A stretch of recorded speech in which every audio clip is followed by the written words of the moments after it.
From Relay FM, this is Connected, episode number 28. Today's show is brought to you by Harry's, an exceptional shave at a fraction of the price, Sanebox, clean up your inbox and spend less time on email, and Warby Parker, glasses should not cost as much as an iPhone. My name is Myke Hurley, and I'm joined, as always, by Mr. Federico Viticci. Hi, Federico. Hey, Myke. How are you doing? I'm doing well, thank you. Good to hear from you as always, and Mr. Stephen Hackett. Welcome, sir, to Connected, episode number 28. Hello, my fair young co-hosts.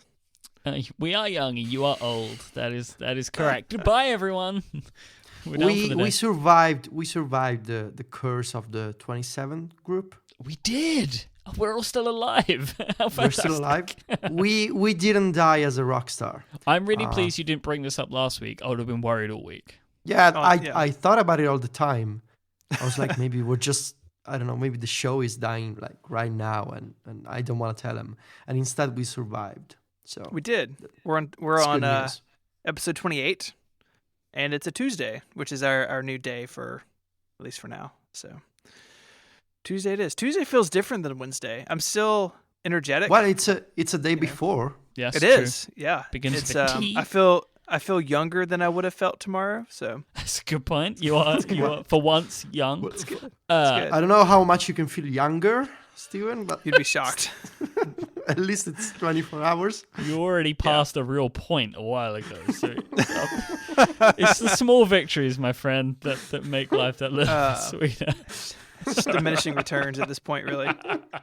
What I don't like about like when we change days, because as well, like we have recorded, so I'm all over the place, right? Because I no longer record Inquisitive on Wednesdays, and now I don't record this show on a Wednesday. So my schedule this week, I don't even know where I am. I multiple times today did not know what day of the week it was. What are you doing on Wednesday? I don't know. Well, tomorrow I'm going to be giving a talk it is Wednesday. At the Apple Store in Covent Garden. Oh, it's tomorrow? It's tomorrow. Can you tell us more about it for people who don't know? Yeah, I'm going to be, I'll put a link in the show notes. I'm going to be giving a talk on how I became an independent podcaster, and talk about kind of what I think people who are interested in this sort of stuff should think about and that kind of stuff, and be doing that at the Apple Store in Covent Garden. Unfortunately, the event is sold out, but it will be recorded and released after the fact now, which wasn't going to be originally, but I think the event was so popular that we're deciding we're gonna record it. So I'm very excited about that. So you'll be able to hear that probably before next week's episode. There'll be a link for that. Can you tell us the ending? I'm really short on time. The ending is questions, questions and answers. will be the end of my talk. Mm-hmm. No, it's really cool. I'm excited you get to do that. And people people are going to want you to sign their phones probably, and maybe sign a relay shirt or two. I should remember to take some pens just in case something like that does occur. Oh yeah.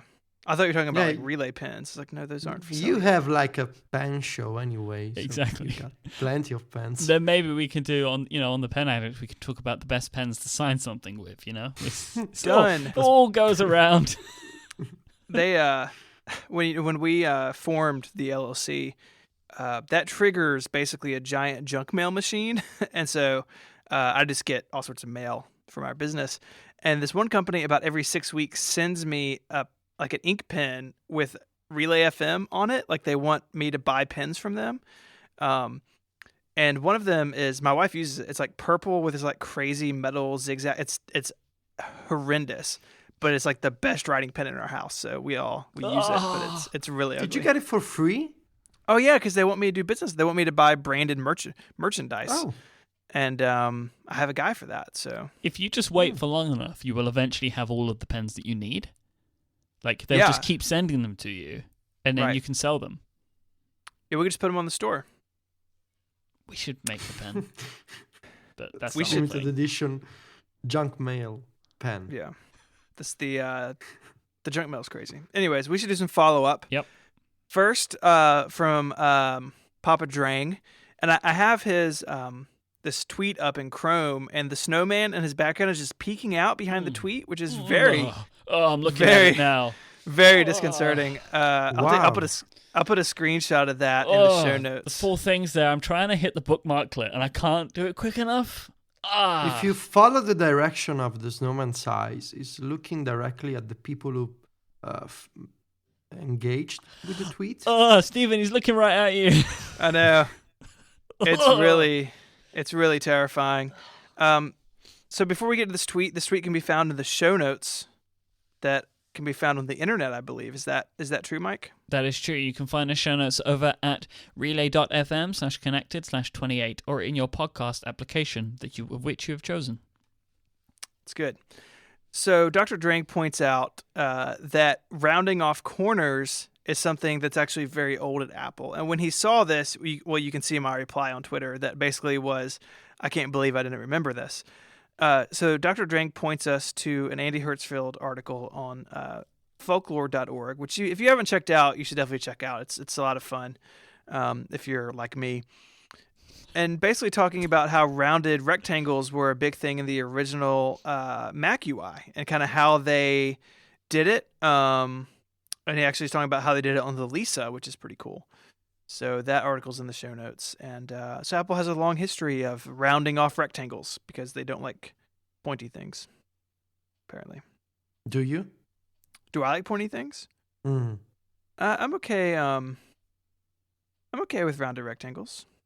Mm-hmm. Do you wish everything was square?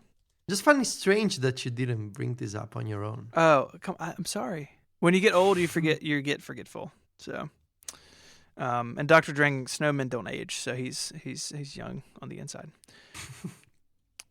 In conjunction with this, someone pointed us to Johnny Ive versus Corners on Tumblr, but there's nothing on this Tumblr. It's just somebody set up Johnny Ive redesigns corners.tumblr.com, which was something that somebody said on last week's episode. So someone got there and registered it, but they've not put anything on there. So whoever owns Johnny Ive redesigns corners.tumblr.com, which honestly is probably Kyle. It probably is Kyle. Yeah. You need to put things on there. You know, don't just take the domains, because there could have been somebody waiting to get it who'd already opened Photoshop ready to show some corner redesigning. This is not how you Tumblr at all. Like you're No. supposed to put content. If we learn one thing from Taylor Swift, it's how to Tumblr. Yeah. I'll just assume that's a reference that young people get. I was waiting for his comment. I know. You really set me up. You just handed it right to me. We have a tweet from Glenn Austin Green on Twitter, which props for using all three names. I like the sound of that. We spoke about HomeKit, I think, a couple of weeks ago now, and basically we're like, where's HomeKit? Well, HomeKit takes a long time. You have to certify your equipment with Apple to use HomeKit, and Glenn has a customer or somebody he knows who has been invited to beta test that. So it does seem like there's some movement. I do believe there are a couple things that were shown at like CES saying that they would tie into HomeKit, but overall, I think our point stands that there's just not a lot going on yet. It's still sort of a thing that is like coming in a lot of ways, I think. Yeah.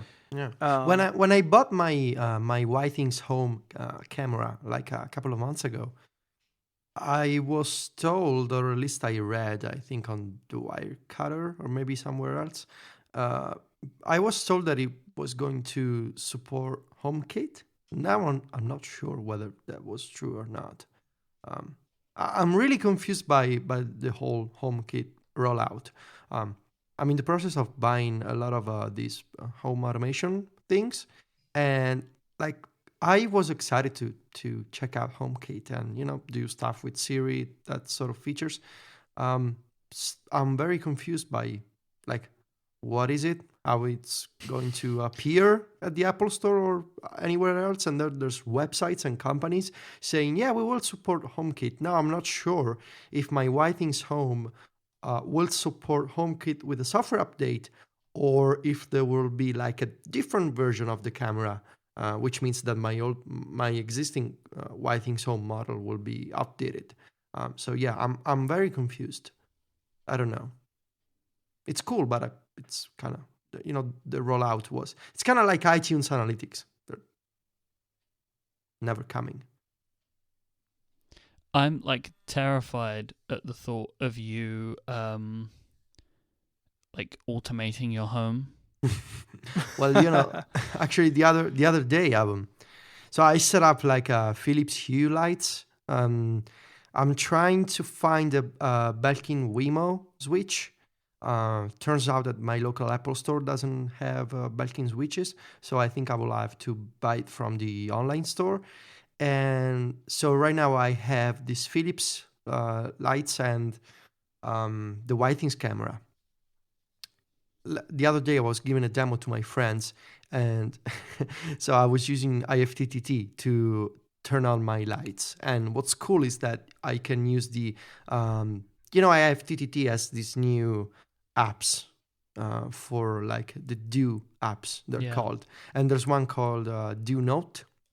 Mm-hmm. And it's cool because even if it's text, you can create a recipe for the Philips lights, and then you can type the color, like of the name of the color that you want to turn on in your lights, or you can type the hex code. Of course you can. No, so I was just typing the colors and showing it to my parents, actually, not to my friends. I was showing it to my parents. I typed red, and I had to tell my dad, he doesn't really know English, that it meant rosso, which is the Italian for red. So I was just messing around with web automation and the lights, and then my girlfriend, which was not with me, got a notification from the Whitings home camera about movement in the house, and she called me like she was panicking. She thought we were getting robbed, and she was like, they even turned on the lights, and I told her, no, that's me. I'm just showing my parents how you can turn on the light. She thought there was people. Wow. This is the problem with connecting your home to the internet. Is you then start to fear things that you'd never thought of before. Yes. How specific can you be with the instructions? Can you say like, give me a slightly light blue, and or like? I tried like red, pink. I tried light blue, but it wasn't really different from blue. Right. So I think if you want to be precise, you need to use the hex code. What if you were like the color of Myke's eyes?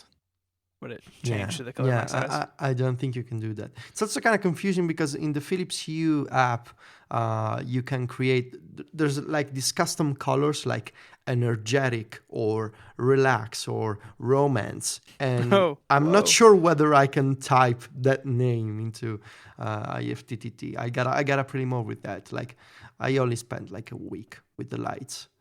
But yeah, I want to connect all my stuff, the Internet of Things, I'm gonna connect it all, and then I'm gonna talk about it on Connected, which is going to be all kinds of meta because of this. You could set a color up called Special Business, since you're the president of that. My thought was to, whenever there's a new Apple press release, to just start flashing a strobe. A red color. God, that'd be terrifying. Yeah. What if you're like asleep still? Oh no. You're asleep still and just going off. The next time that you have like a product for sale, like the next time you write a book, like every time there's a sale, flash green.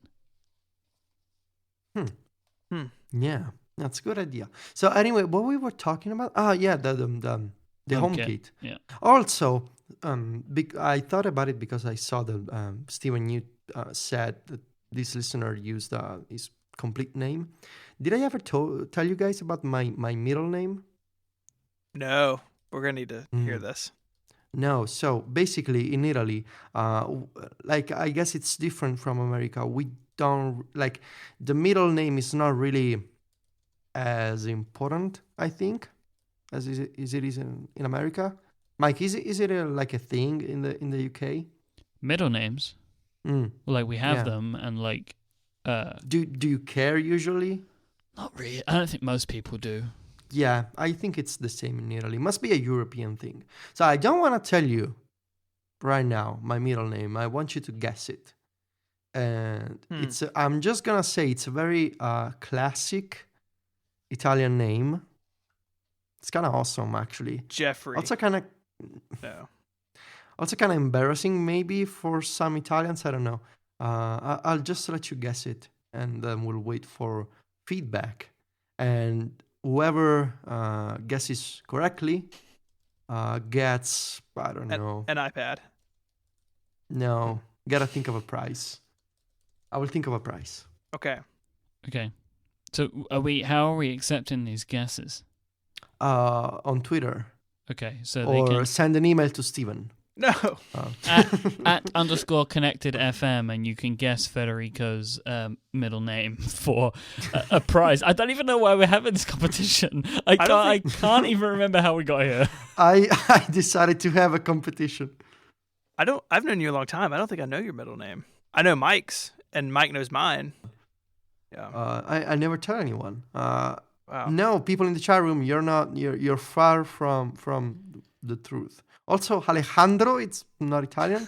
And will you reveal it if next episode? Yeah, next episode it will be revealed whether people guess it or not. Yeah. Okay, so tune in next week, guys. For some epic follow-up. Clearly, I have a little follow-up. Listener Jonathan Morris sent me a recording that he has done of the Jonathan Ive article. If you remember, I didn't want to read it, so Jonathan has recorded it for his own podcast that he has, and I've been listening to that. I'm like 25 minutes in, and I'm enjoying it a lot. It's great, because I get to hear all of the things that you guys got to read. There are a lot of little interesting things that I haven't seen mentioned anywhere because they're just like these small things. And because it was 1 billion words long. Yeah, exactly. But there are just like these little things that are just mentioned. Like, for example, the whole setup of the Apple Watch event when he had like Chris Martin and Stephen Fry and like Sean Combs, and they're all just hanging out in a garden together. Like, why is this happening? But I'm happy that I now know that happened. So yeah, it's great. So I'm. So this is like a bedtime story for you, Myke. Yeah, I mean, I think I mentioned it on Upgrade first. Like, I wish that the New Yorker had recorded it. Like, this with the length that this was, it feels like the perfect kind of thing to have somebody professionally narrate for them. But like an audiobook. Yeah, like an audiobook, and like you could sell it, like an audio article. Yeah, audio post. An audio article, and people had like written into me to say that like they do actually do that with some of their stuff, but they hadn't seemed to do it with this one, which is frustrating. But now Mr. Morris has fixed it, so I'm happy about that. So thank you, Jonathan. Cool. Hopefully it doesn't run into any legal issue. That is the only thing about it. But whatever. Like, they got their page view out of me, so what more do they want? Like, I'm not going to read it. At least I'm enjoying their content. Cool. One last piece of follow-up. A reader or a listener or a reader, I guess, if they are, maybe you can do the opposite. Maybe you can listen to an article and you can print out a podcast. I don't know what you're talking about anymore. I don't know either. It's like a special kind of synesthesia, I think it's called, when you mix two different senses. Like, you know what I mean? Like, I don't know. What is going on? Look up synesthesia. It's a real thing, Myke. Okay. While you're doing that, I'm going to point this Medium article about an app that seems to work alongside Photos app for OS X and iOS, where you can do some metadata and stuff to photos in the database, which is pretty cool. Some of that stuff's easy to do like an automator, but if your photos are in a database, it's harder to get to. I have not spent a lot of time with this, so if this nukes your entire family photo collection, don't blame me. But that's in the show notes as well. Myke, have you followed up with a doctor about my disorder? Someone's going to come and visit you. Like right now? At some point. Try not to worry about it. Well, how will I know? It's really creepy. It's super creepy because I'm sitting in like a dark room in a giant building by myself, so I'm a little worried. With these kinds of things, it's best for you not to know they're coming. Like, just let it happen to you. That's no good at all. Oh man, maybe we should I think that concludes the follow-up. I think it does indeed. We're done with the FU. This week's episode of Connected is brought to you by our friends over at Warby Parker, who are a new sponsor of this show, and we're very happy to have them. Quite simply, glasses should not cost as much as an iPhone, but far too often they do, and this is where Warby Parker can help you.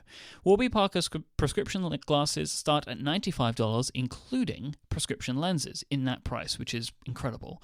And these aren't ugly, cheap-looking designs that you're going to find at these prices either.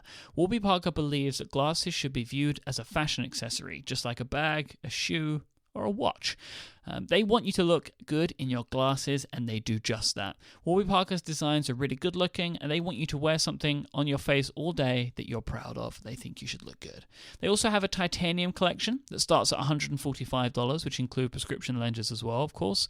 And these feature premium Japanese titanium and French non-rocking screws. I looked those up, and apparently it's like this really fancy kind of screw that basically keeps like the arm and the front piece. I don't even know what you call the front piece of a pair of glasses, the front bit.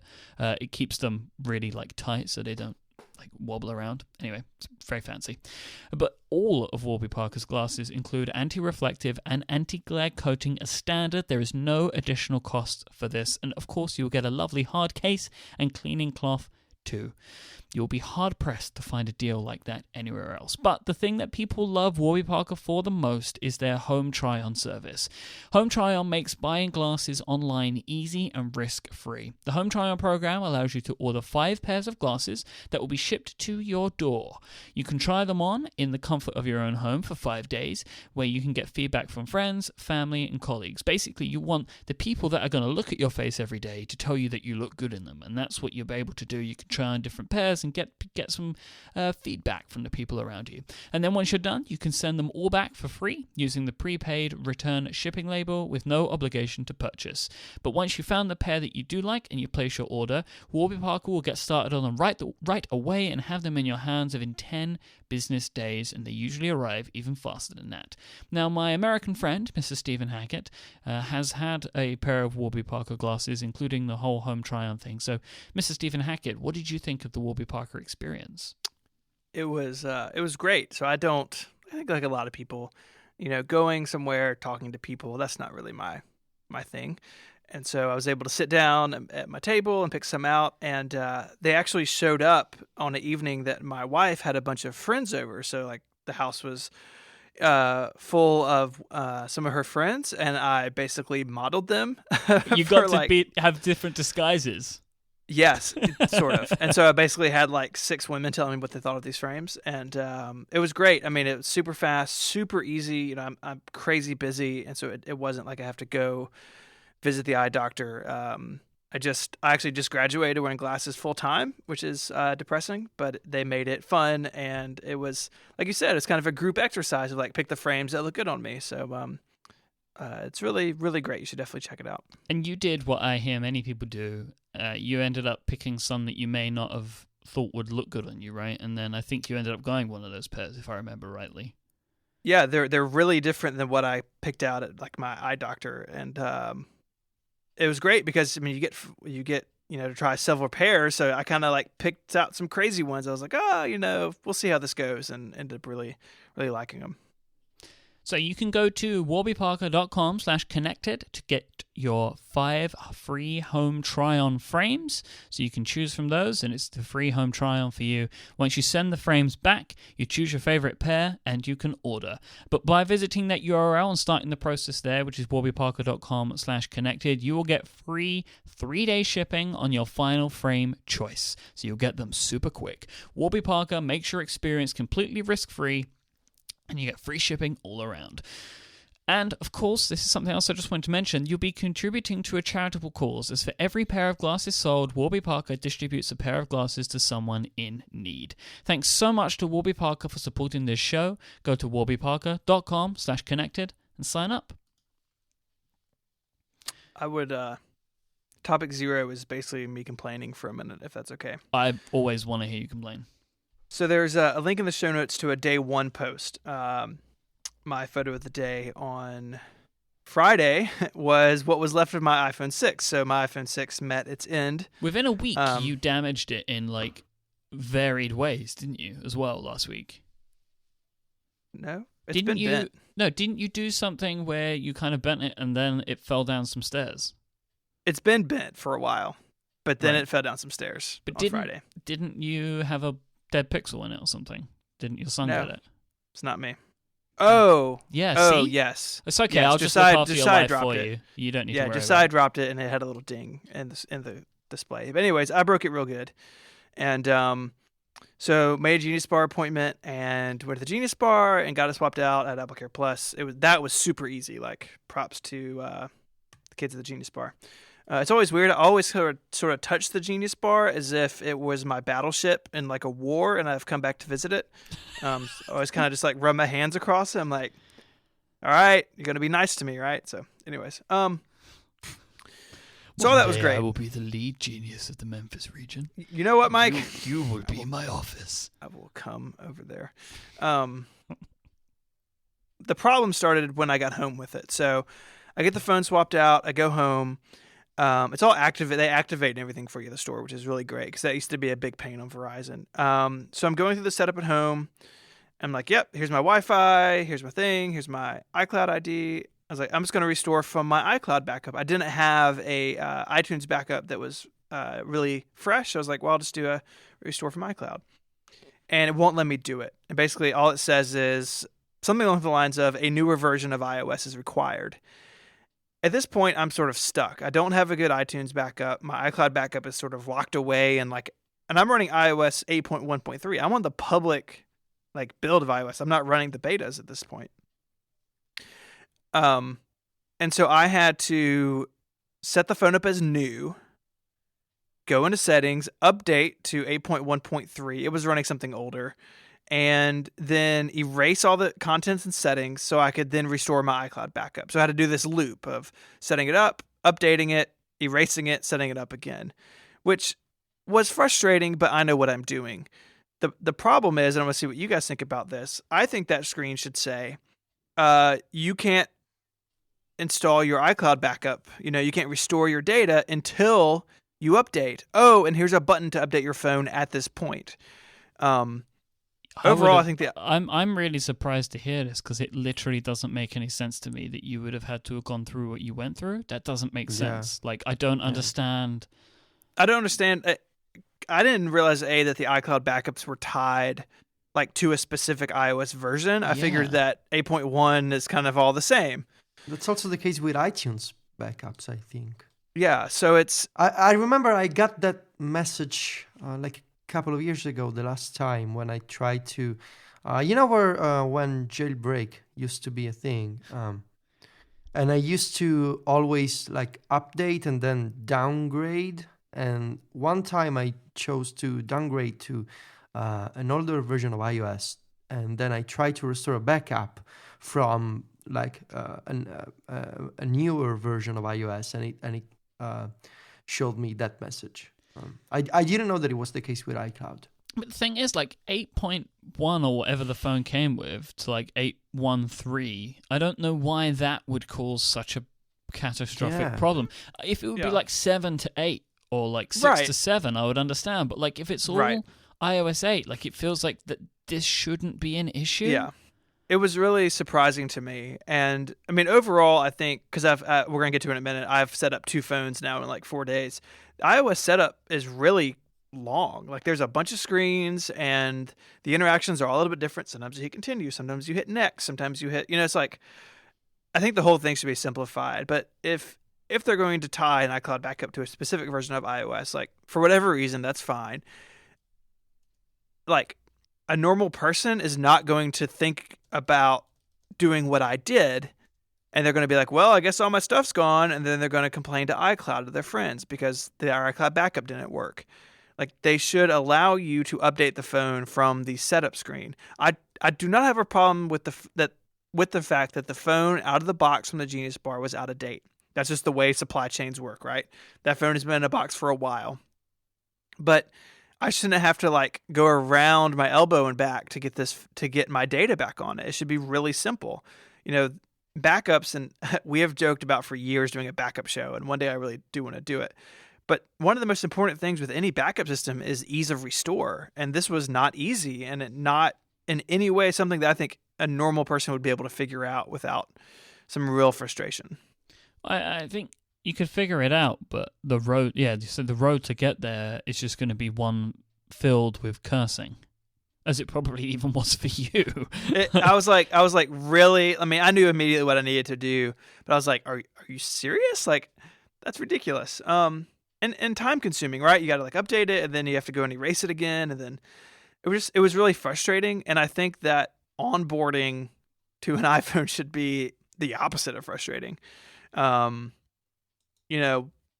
it was set up, because I used iCloud, I had some issues with passwords because I used 1Password heavily, but I also have iCloud Keychain turned on, and not everything gets stored there. And then like all my text messages were just 2-factor authentication codes from like Dropbox and Gmail and everything. But overall, just I wish that would be more seamless for people, and not just for people like me who broke a phone, but moving from one phone to a new phone. Like if you just buy a new phone, I think it should be better than it is now. And I hope Apple addresses that. If iOS 9 is going to be super big air quotes snow leopard release, like I would hope that this is part of that, of making that onboarding easier is all I want. You know what they should do? Like if you own multiple iOS devices with Touch ID, like if you own an iPad and you buy a new iPhone, they should do like use Touch ID on your iPad and set up this new phone with the same settings and exactly like my iPad. That I don't need to type anything. I don't need to confirm anything. Just take the settings from this device because it's still my device, and just don't ask me stuff. Because I went through the same process myself, and the setup process for an iPhone is so long and boring. I just wish there was a different way to just say, okay, this is me, this is my favorite settings. Just don't ask me stuff and just do your setup. This is my authentication, and I'm done. I think there's a similar thing with the latest Apple TV, that you use your phone to set up the Apple TV. So at least Apple has been thinking about this problem in some ways. Yeah, I mean, overall, that's a whole other topic. I would like to see, the option of like, hey, I would like to sync certain things between my devices. Because I mean, like, I'm sure Federico, you run into this. I have like my, I have all my extensions or whatever the way I want them on one device, and then I have to do them somewhere else. Go to my other device and tinker them with them there.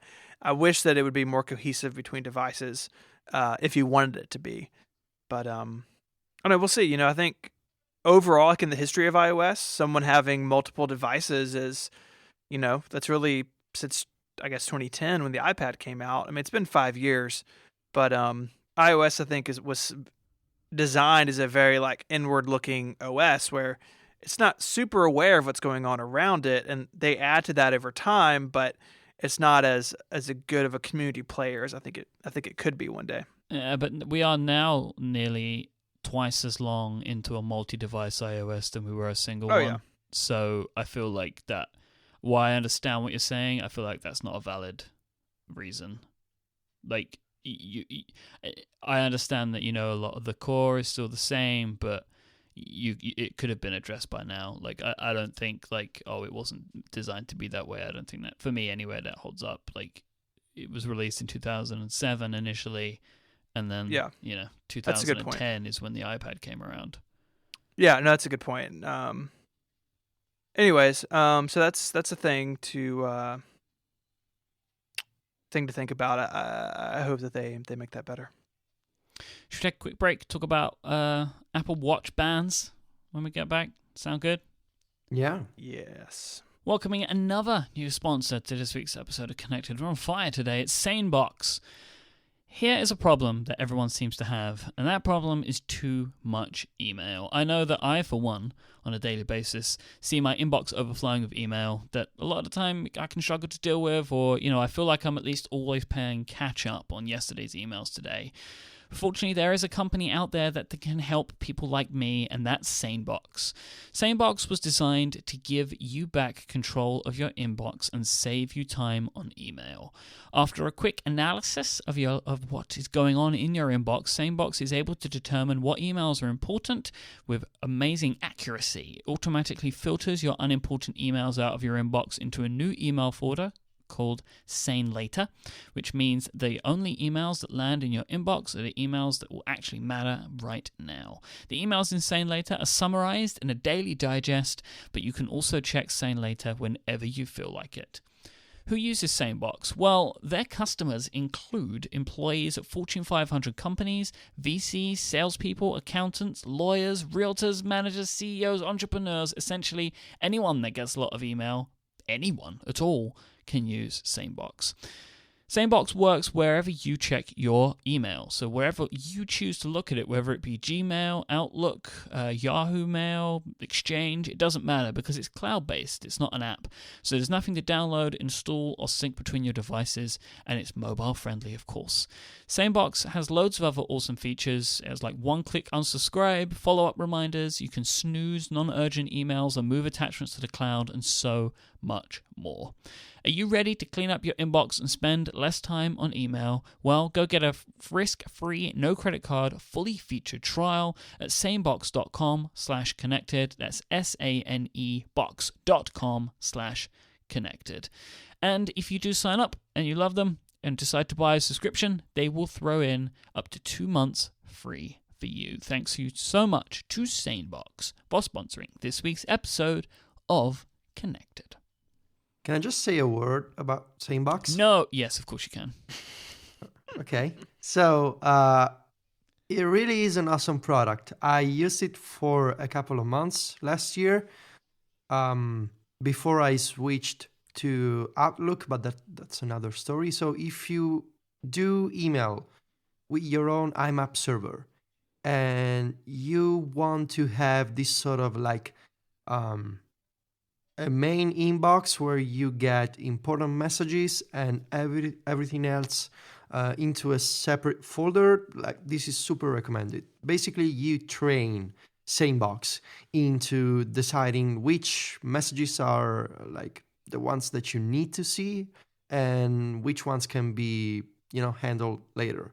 And that's cool, but my favorite feature was what they call the Sane black hole, which basically you can just drop a message into this folder and you will never get that message from that sender ever again. So I think they have a lot of features to kind of replicate reminders, like in some email clients like Mailbox and all these modern email apps. They have native reminders features.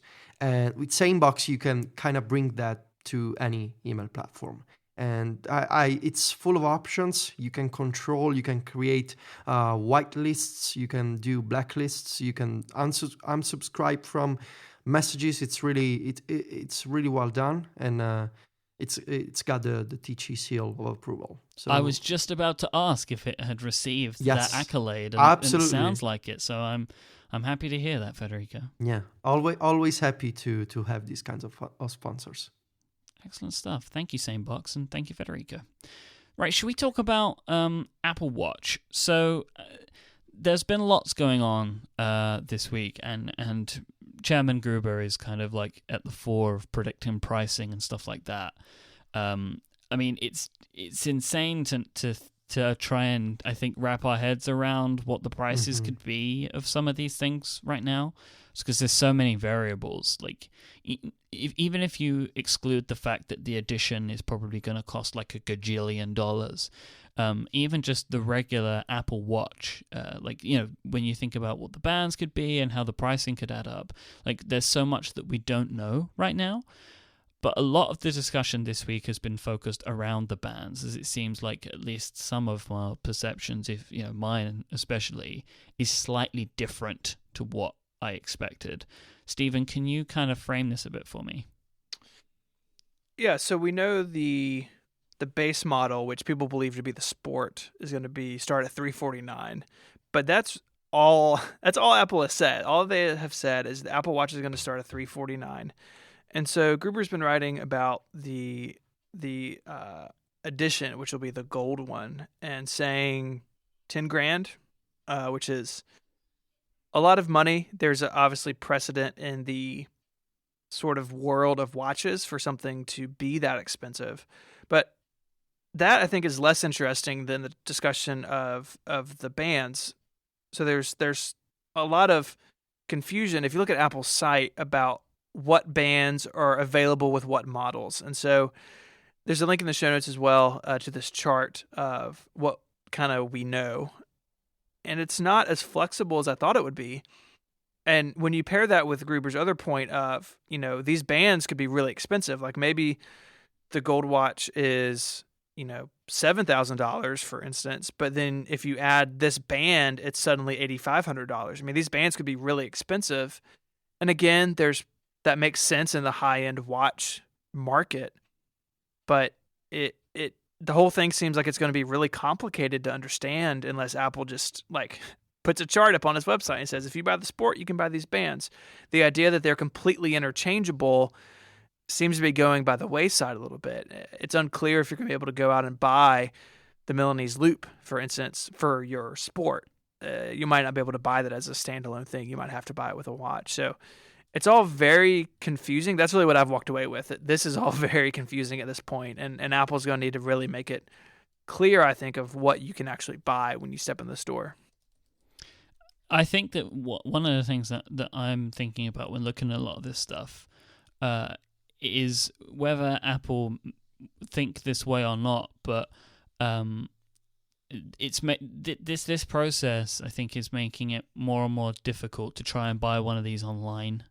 Because I feel like you're going to have to go in and kind of see it, the more I'm thinking about this, the more I'm thinking about the straps is if, for example, the strap that I want is actually $400 more than the one that it comes with, then maybe I have to go and see it for myself to work out if it's worth it, Does that make sense?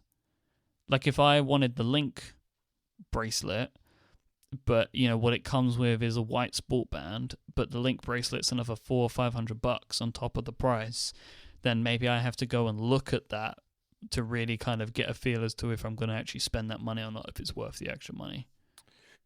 Right. I mean, yeah, for sure. I think more than any other Apple product, and we're going to get to what we are currently eyeing to purchase, but I think more than any other Apple product, this is going to be when you have to see in stores before you can make a decision about some of these things, which is nuts. I mean, being in the Apple store the other night, looking around, I was talking to one of the store managers who was there when I was there. I was like, this is going to be weird in April. He's like, yep, it is. It's going to be really a very different mindset than what they have now.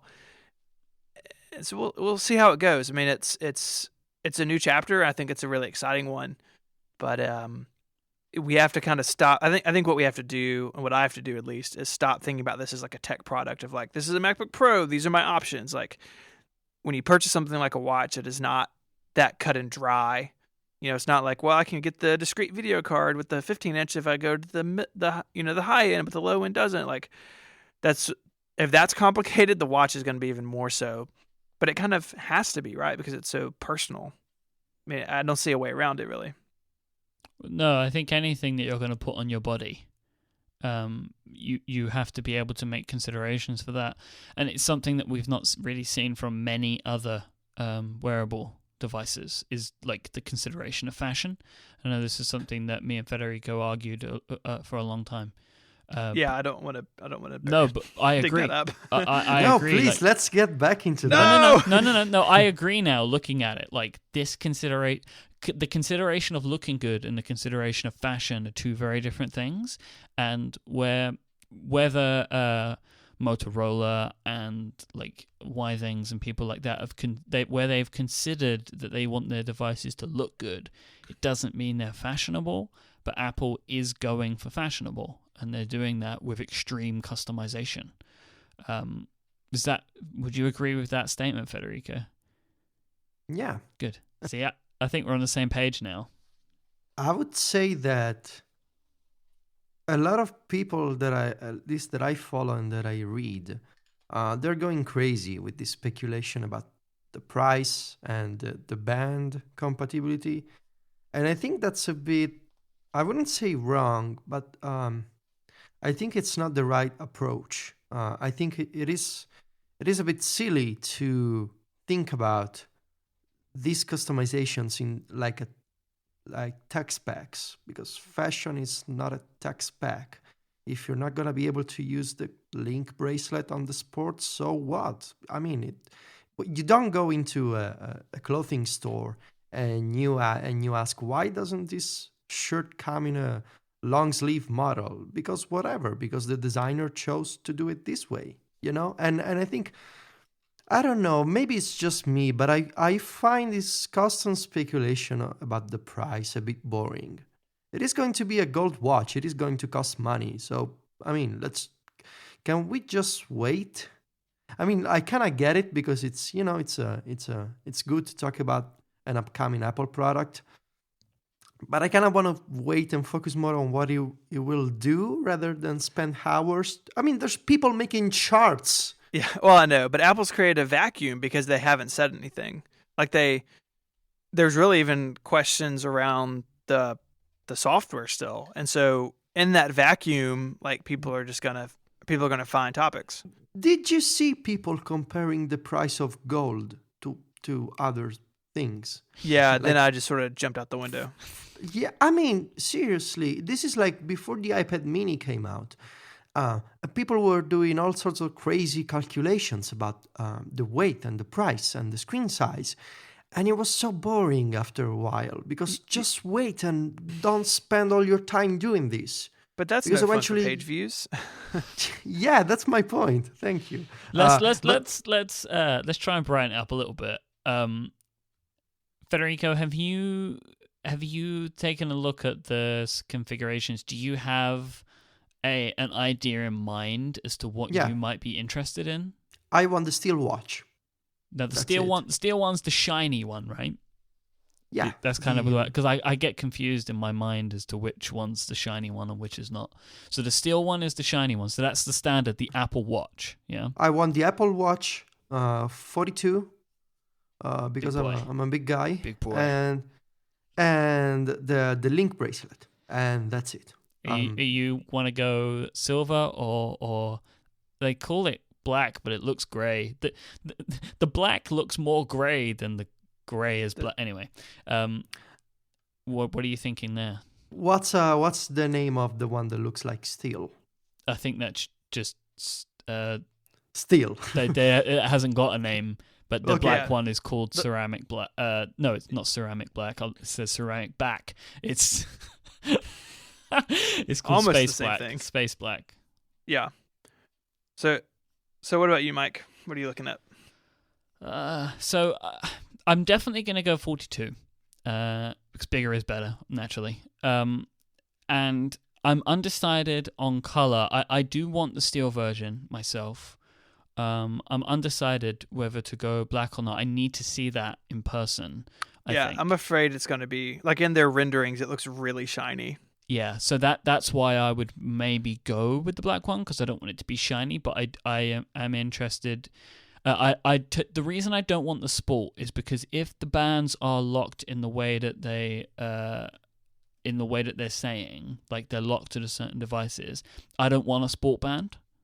That's okay. My reason. I don't want a sport band.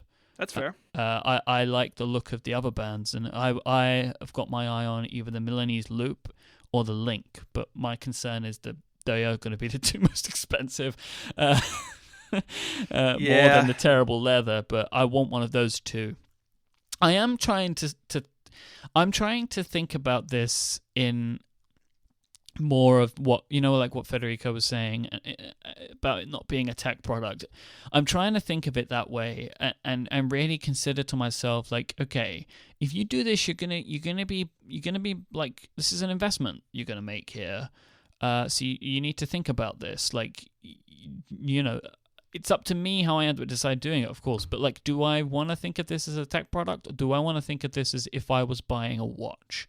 And I'm trying to kind of to think of it that way. Maybe I spend £1,000 on this. Like maybe that's what ends up happening because it's the one that I want to get. So do you know what I mean? Like I don't know where I'm sitting with that yet, and Right. I think that will inform the final pricing decision that I make. And I think that's a conversation like that affects the whole thing. Like if you're going to spend a significant amount of money, I mean, you're talking about a lot more than an iPhone potentially.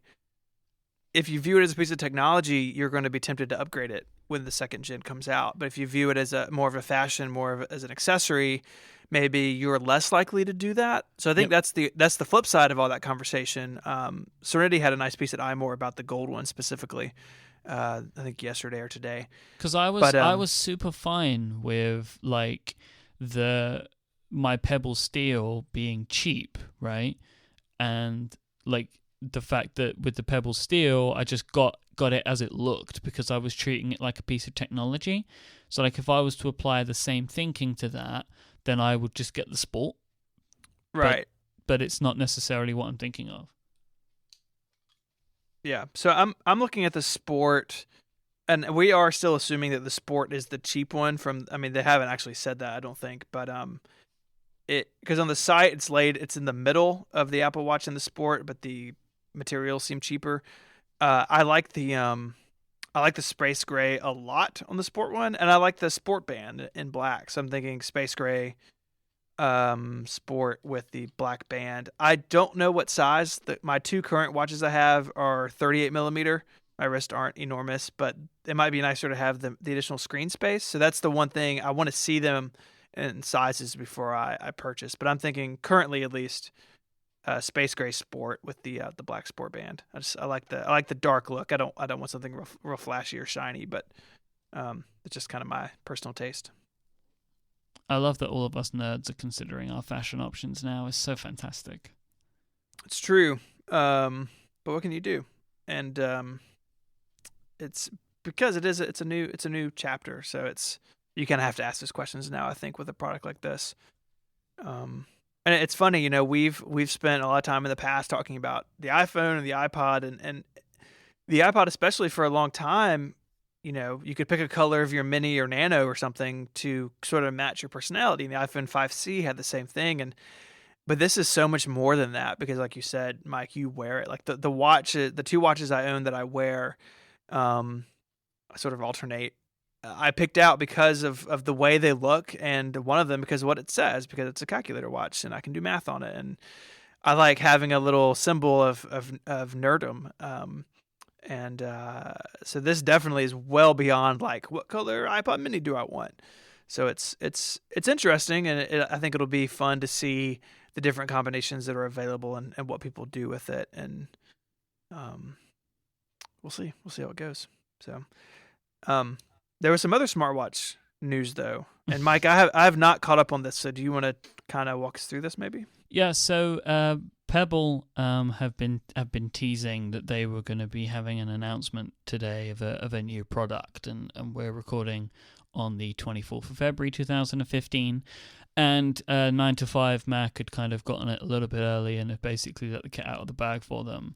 But I think what was maybe not necessarily expected is that Pebble's next watch would be a Kickstarter project, which is the way that they decided to launch.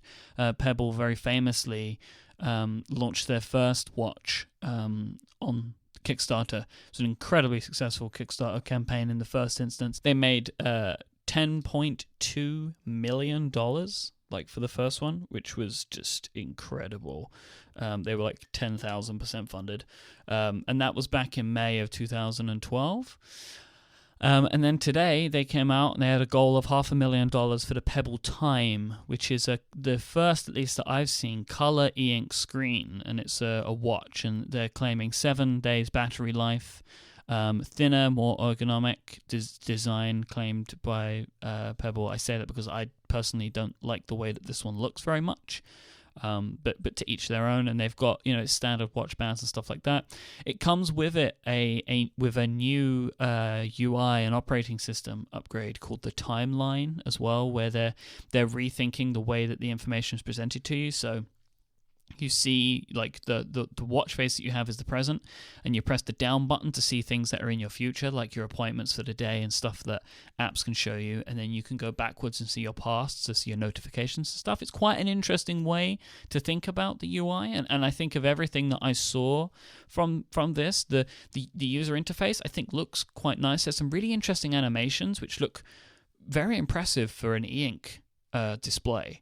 And I think overall the product looks really nice, and they were doing early birds. They had 10,000 early birds that are sold out now for $160, and I considered it because it looked fun. But then I was like, but by the time it gets here, which is May, you're gonna have a new one. So it's like, you're gonna get the Apple Watch. So that was the reason I didn't go ahead and buy it. But that didn't really seem to matter because they raised their goal within like a silly amount of time, and I think they made $1 million within half an hour. They made $1 million. Is insane. Which is it's the fastest project to ever get that to that point. Now I'm going to tell you what the number is. Like right now at this very moment, they've raised $6,450,000. $6,450,709. They've got 31 days to go. They have just under 31,000 backers, and I say that because it is changing right now. They're now already at 6,452,007. Like, it's insane. I have never seen a Kickstarter project like this one, and I'm really happy for them. I'm super thrilled for them. So what's interesting, I mean, that's really interesting to me, but the device is interesting too because they are tapping into, they're not running Android Wear, but they're doing some Android Wear-like things, correct? Yeah, but this has been the case. This is currently the case with the Pebble as well. Okay, so is that not new with this? What they are going further in that they have a microphone now built into this. So the new version has a microphone in, so you can do some text entry, which you've not been able to do before. But part of Android Wear, part of the APIs are for actionable notifications, and the current Pebble has been able to do this for a while, but they're taking it a little bit further. And basically, that once you go into it and you take a look into some of the stuff that they're talking about, the things that it can do, this is very, very clearly becoming an Android-focused device. It supports iOS, but so much of the new stuff that they have, like the voice-to-text APIs and things like that, currently there is no way that they can do this on iOS. Which, I mean, they're kind of caught in between two platforms that have first-party smartwatch stuff now, and it makes sense, I think, to gravitate towards Android. Because I think the Apple Watch is obviously going to have hooks to iOS that the Pebble just won't. They're not going to open that up. But on Android, they have a little bit more, and I think that Android Wear is maybe an easier target in some ways for something like this than the Apple Watch. But I think it's interesting. We've talked about the Pebble at length. Myke, you still own one. Their timing for this makes a ton of sense. You got to get out before the Apple Watch, and I think moving closer to Android in their feature set is something they've got to do, and I think it makes a ton of business sense for them to create a little market for them.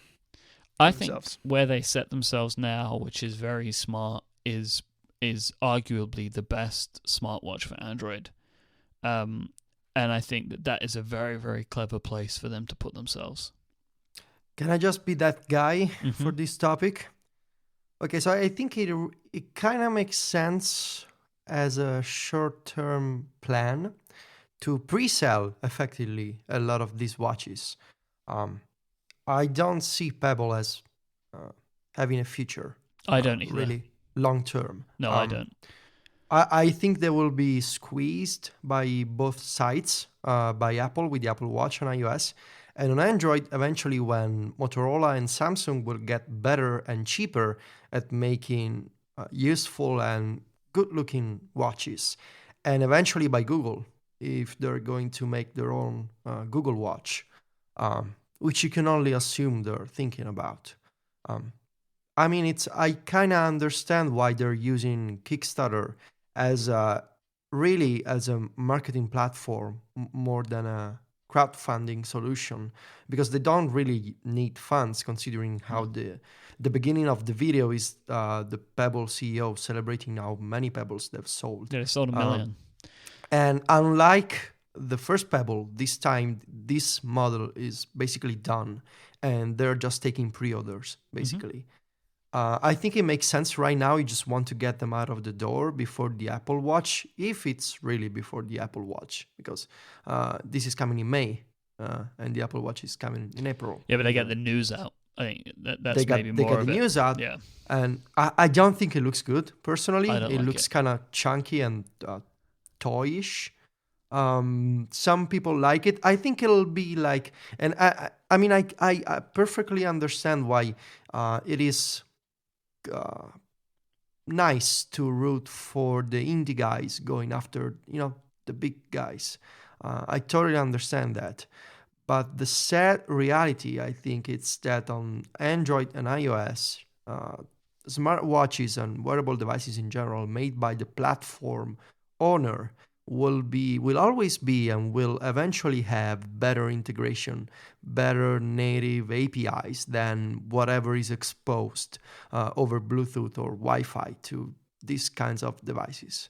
So it's kind of sad when you think about it.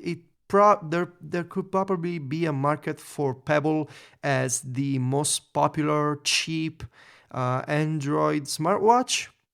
I think about it like those cheap tablets I see at the mall by companies like Mediacom. I'm not even sure what they do. I just see these Android tablets running Android 4 point something, and they cost 99 euros. And some people buy them just because they're tablets. And I guess eventually some people will buy Pebble just because it's a smartwatch. I don't want to sound too negative, but I just don't think they have a future realistically. So I do agree with what you're saying. I think that where this is another very successful thing for them, and from a business perspective, they've made a very, very smart few moves here in getting this out to where it is now. It's good money. It is good money. And they're making sure. They're making great money. And the interesting thing is they've actually limited this Kickstarter, so they can't actually make an awful lot more unless they bring more pledge levels in. They capped it. Well, they can make a lot more, but it won't be like at their current rate. They can't make like $60 million or whatever. They can't do that. I think that maybe we, the three of us, don't understand enough about Android Wear. I know I don't. I believe that they're able to really kind of be comparable, like from a software perspective, because they're able to hook into the APIs. Yeah, maybe right now. The one thing that they can't use is the apps. So the apps that are on Android Wear they can't use. So you have to develop a Pebble app, and that might be where it starts to fall apart for them. So they can hook into a lot of the notification APIs, but then if apps become a thing for Android Wear, that's where Pebble gets squeezed.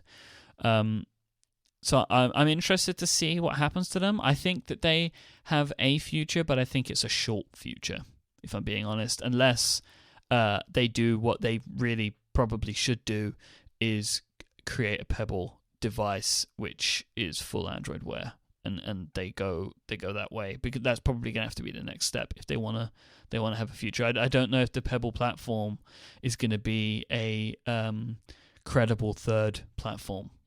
Or maybe just make more niche professional devices, like, I don't know, a smartwatch for people who run or for people who ride bicycles. That sort of small angle. I don't know. Indeed. Right, we do have one more thing that we want to talk about today, but let me take our third and final break to thank our friends over at Harry's. For many of us, shaving can be a pain. It's uncomfortable. Razor blades are super expensive, so not only does it hurt your face at times, it can also hurt your wallet. But this is where Harry's can help you out. This is started by a couple of guys who wanted better products that felt better on the face and felt better for your pocket. Harry's make their own blades. They have a great factory in Germany that crafts fantastic blades. They're real shaving experts that Harry's have working for them to create blades that feel great on the skin, which is just such an important thing. And one of the other things is because Harry's blades are so cheap, you don't have to keep them going for as longer to try and save you money. Like, one of the things about using just like disposable blades with a razor is most people will leave them on the razor for too long, and then they become rough by use, and then because they're so expensive, you don't want to replace them a lot. But with Harry's blades, you can even set up like they do a subscription service where they'll just send you new blades, so they'll even they're prompting you on how often you should be changing them over, which is even better. Harry's will ship these blades to your front doorstep, and they have a fantastic set because they sell you razors, they'll sell you everything that you need to get a great shave. You can get for $15 a really beautiful razor, moisturizing shave cream or foaming shave gel, and 3 razor blades. On average, an everyday shaver who uses Harry's products saves $150 a year from their previous brands that they will have used. I love the way that Harry's products look. I love the kind of the whole brand and the aesthetic around them. They've got a really kind of modern but retro look. It's really cool. I like it a lot. Like, it's very simple, but it kind of like goes back to a more simple time. I do really like it. It's fun. And it's got this very nice kind of old timey feel. Their products like their aftershave moisturizer and the foaming shave gel, I love the way that they smell. I love how they feel on my skin. It's important to use this sort of stuff. Like I use Harry's products to help keep me looking nice and sharp, like when I'm giving talks, I've got to make sure I'm all sharpened up for my audiences. So I use Harry's products to make sure that I'm always looking my best. You can experience a clean, close, comfortable shave with Harry's. Go to harrys.com right now and they will give you $5 off if you use the coupon code CONNECTED with your first purchase. That's harrys.com and use the code CONNECTED at checkout and you'll get $5 off. So you can get that kit that I mentioned, which is the razor, the shave gel or shave cream, and 3 razor blades. For new customers, you can get that for $10 after using the code. So go start shaving better right now. Go shave better today with Harry's. Thank you so much to Harry's for their support of this show. So you two have finally seen the light. Everyone has finally accepted 2015 is the year of Myke. And you've both decided you're going to get 6 pluses. Well, not exactly. Well, you both have them. That's all I need to know. That's true. I have one right now. I have it for a month, and so this is week 2. Should I share my thoughts with you guys, or I don't know, just say for 10 minutes that Myke was right? What do you want me to say? No, I want you to go into a lot of detail about how right I am.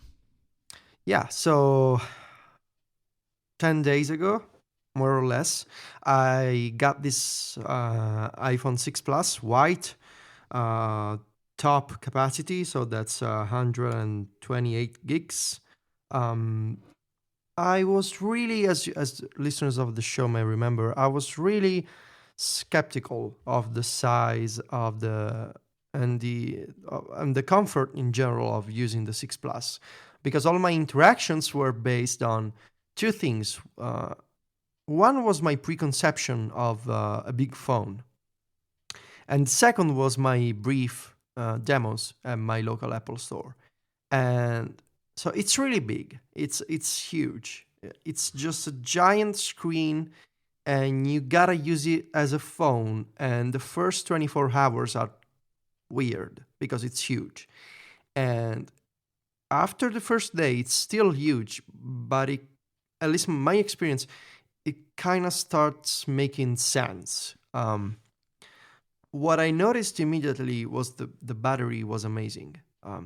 Like when Myke was saying, I need this phone because the battery is better and I need to go all day with my iPhone, I was kind of, I can get all day with my iPhone too if I just sneak in a couple of charges during the afternoon.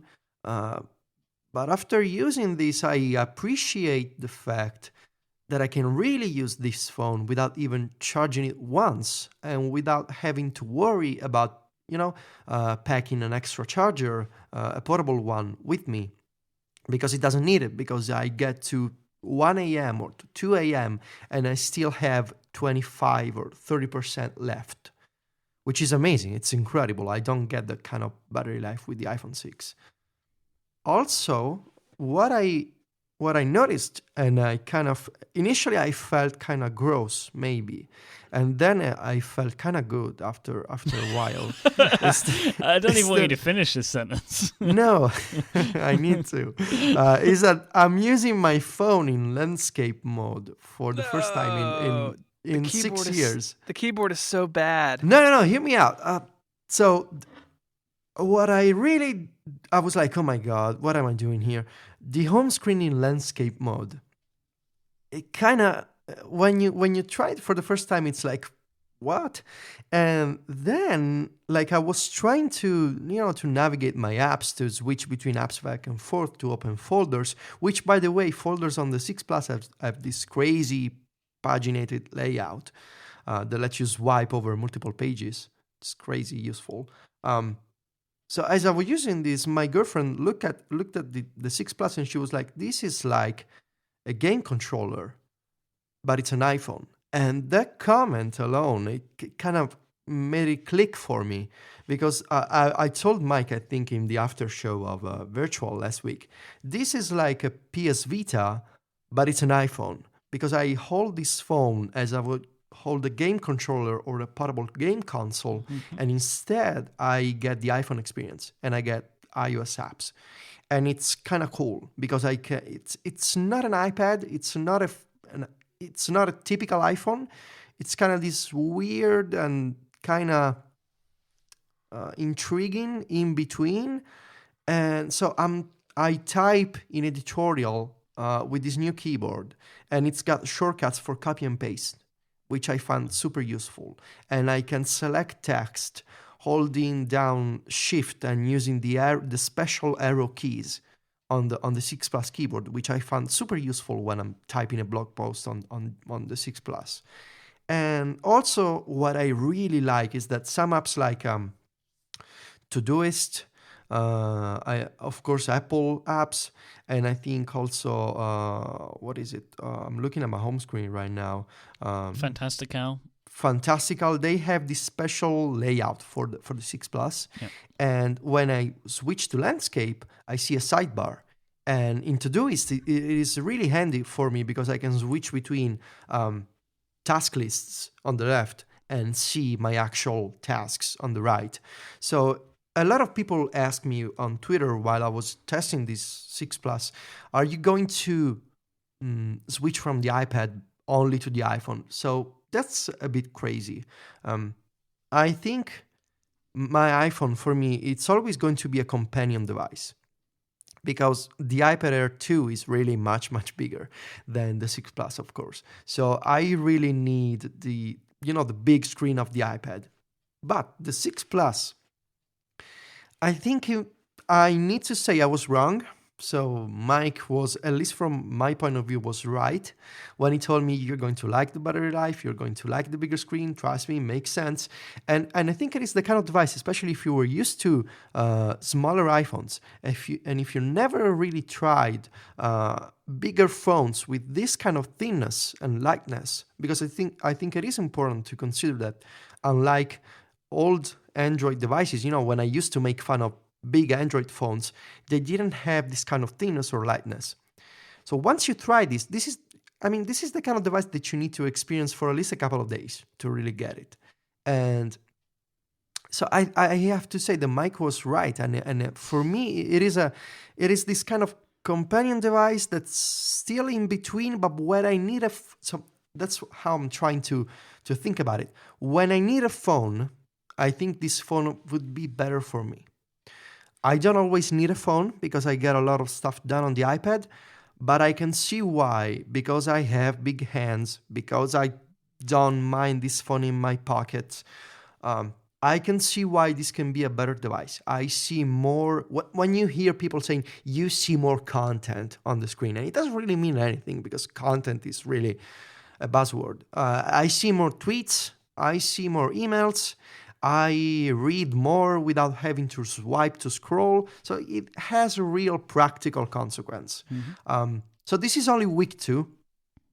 I have about until March 20 to try this, and I think I wouldn't say falling in love because that I only say that about people And iPads. and iPads and the people who make iPads, but I see myself liking this device more and more, and I like the catharsis of saying that I was wrong, which I think is good to admit your own. Not as much as me hearing you. Yes, say I can imagine. Right. I can imagine. I can send you a recording of me looping Michael's right over and over. I'm gonna make it, so it's fine.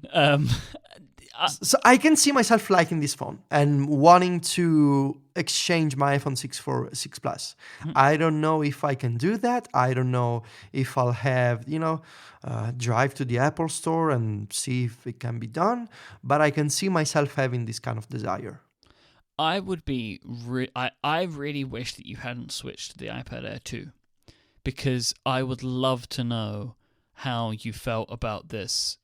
Like with using a mini, like if you had then, because I genuinely feel that you would have just said, no, I don't need an iPad anymore. No, I don't think so. I don't know, man. No, the difference is too much. Like, okay. I don't know. Sometimes I try to prepare entire articles on the 6 Plus, and I need the bigger screen because my eyes just too much fatigue. I mean, like it iPad is bigger. Mini bigger or iPad Air 2 bigger? Air. I'm super happy with the Air. No, but that's what I mean. Like, I wish that you wouldn't have switched yet to the iPad Air 2, so I would know how you felt if you were an iPad Mini user still. Like, how you would have felt about the 6 Plus as just the only device for you. You know? No, I don't think that can, because I mean, it's still small. You know, I mean, it's much bigger, but it's still a small device, and I feel more comfortable with the iPad. It is, though, really close to because I've got the iPad Mini, and the 6 Plus, it's closer than I thought it would be. And it's actually funny. My wife has an 11-inch MacBook Air, and I was doing something on it last night, and I held the 6 Plus like up to the 11-inch Air screen. I was like, oh, it's kind of as tall as that screen is. I mean, so I've only been using it for about a day, which is not a lot of time. I am using it full time. It is one that will go back from whence it came in a couple days. But it is not as weird as I thought it would be. My biggest problem is it's just big, like in my pockets or like in my car. Like it's a big device. But there are a lot of benefits to that, and I can totally see why someone would be attracted to that. That sort of device, especially if you don't have a tablet. Like the idea that you can have one device and is definitely doable with something like this. I will say that and Federico, I want to see what you thought about it. I had to adjust kind of my phone habits when I went to the 6. But like the 6 Plus for me at least is definitely a two-handed device. Like I cannot do it single-handedly, and I've got regular sized human hands, and that's really been interesting to me. I have found myself like leaving work today to come here to record. Usually if I get on the elevator, I put my phone down and look at something, but I had something in my hands already, like under one arm, and I knew that I couldn't use the 6 Plus one-handed very well, so my phone just stayed in my pocket, which is probably good ultimately, but it's just the size does impact your usage of it a little bit, which I did not really expect all that much. But it is substantially, I mean, on paper it doesn't seem like it's that much bigger, but it definitely is in practice. Once you adjust, because I look forward to you seeing me use it, because there are some hand movements and stuff that I make which are crazy. Like I sometimes will be holding it in one hand and kind of like rock it onto my thumb to press something. Oh my god, yes, Yeah. I do the I was same. doing that with the 6 already. Okay then, small hands. It really does have small hands, I think. Old man with small hands. No, just Are you laugh still it there? I know that I do some crazy kind of things with the device that you kind of will get eventually. Like you kind of just work these ways of like using it. But it is kind of crazy, and I do drop this way more than I've dropped any iPhone because of these stupid things that I do. Like, and I'm talking like catastrophic ones. Like on multiple occasions, I've like dropped it and then hit the corner, and it's like spun in the air. Like, oh my God. goodness. never a bit of damage though, because I keep it in a case like a Yeah, gentleman. I'm nervous about that with this, that I don't smash it in the time that I have I'm it. super nervous with mine. I'm just being super careful around the 6 Plus because I cannot drop it. So You got to get a case, Teach. You just got to get one. Get the Apple Silicon one, because man. I gotta it's temporary. Yeah, so but I don't can't you don't like, want to buy a case. You could return it. Yeah, I mean, I don't do this sort of stuff. I feel bad going back and say, "Hey, I want to return this." I feel like a jerk. I don't do that. I don't want to waste anyone's time. Yeah. You know? So that's fair. So I mean, overall, I don't know if I'm ready to say I wish I had done this over the 6, or I'm not ready to say that I would next time around go to the bigger phone. But I will say that my dismissal of it early on was a little Hasty. a little hasty. A little hasty. Yeah.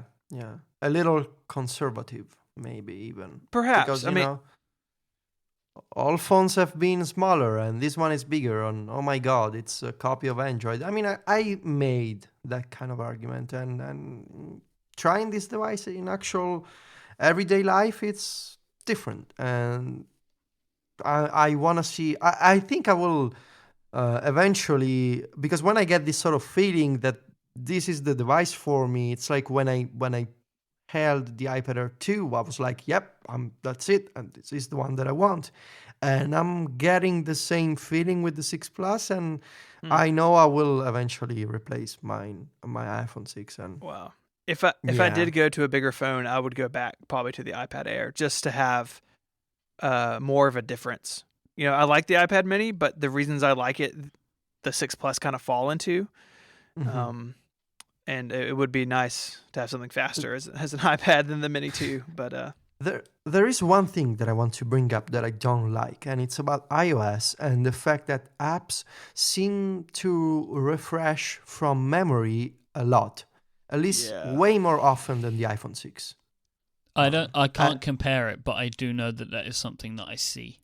Yeah, I've noticed it too, and I think the 6 and the 6 Plus are basically the same except for the screen, and I wonder that if the increased pixel density is putting a stress on the internals, that the 6 doesn't feel as badly. And you got to remember too, Federico, like you're also on the iPad Air 2, which is way better than these other devices at that.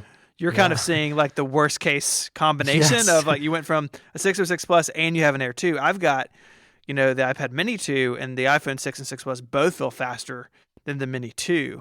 And I guess the Mini 3 since they're the same. So I can definitely see that. I think the Air 2 hopefully is the first of what will come to all the Apple devices. Like these things need more memory because Safari just kind of just disappears sometimes, and that's no fun. It's also awesome that on the 6 Plus you get the iPad Safari layout in landscape. You get actual tabs, and you get the special. Didn't you know that? You didn't know this? I haven't used it much in landscape. Oh man, it's awesome. Go to landscape, open Safari, open multiple tabs, Stephen, and you get tabs. You can't have this device and not use it in landscape. Like, it might not be what you think you want, but you've got to try it, because seriously, you don't have an experience like this on any other iOS device, because there are so many apps that look completely different. In some, like for example, in Fantastical, you can get like an agenda view on the left and like a full day view and the week view on the right. Like All right, You I'm know? gonna give it a shot. I mean, I'm a person who leaves their iPhones. My iPhone 6 is always locked in portrait orientation, but I Right, will we- give this a shot. Break out of it. Break out. I'm gonna give it a shot. I got some more time with things this, in there, so. man. There's new things in there.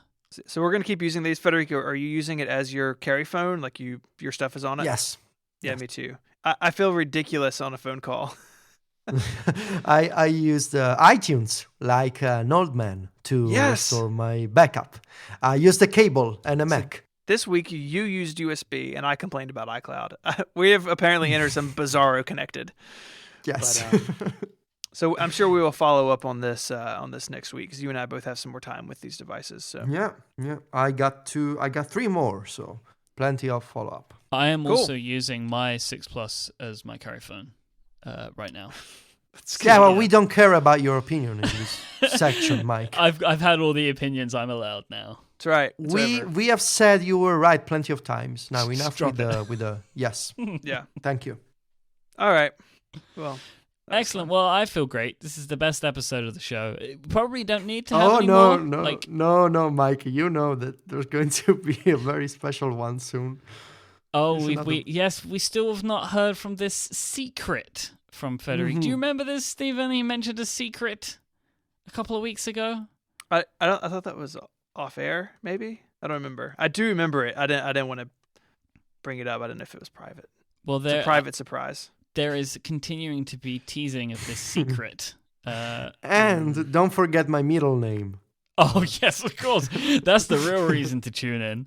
Yeah. The next week's episode, maybe we'll once and for all find out Federico Vitici's middle name. Is it Fetici? Why would it be Vitici? I don't know. But it's Federico with a Y. No, it's Federico with PH, like Stephen. There you go. Federico. All right. Take us home, Myke. If you want to find the show notes for this week's episode, you want to go to relay.fm/connected/28. If you want to find us on Twitter, we are @_connectedfm. I am at iMyke, IMYKE. Federico's at Vitici, VITICCI. And Stephen is at ISMH on Twitter. Stephen writes over at 512pixels.net, Federico at macstories.net, and I have many shows on Relay FM. I would love you to check them all out. Check out Inquisitive if you've not already. We're doing some exciting things there that I think that you may enjoy. We'll be back next week with another episode of Connected. Thanks again to our sponsors this week, Harry's, Sanebox, and Warby Parker. But most of all, thank you for listening. Until then, say goodbye, everybody. Arrivederci. Adios.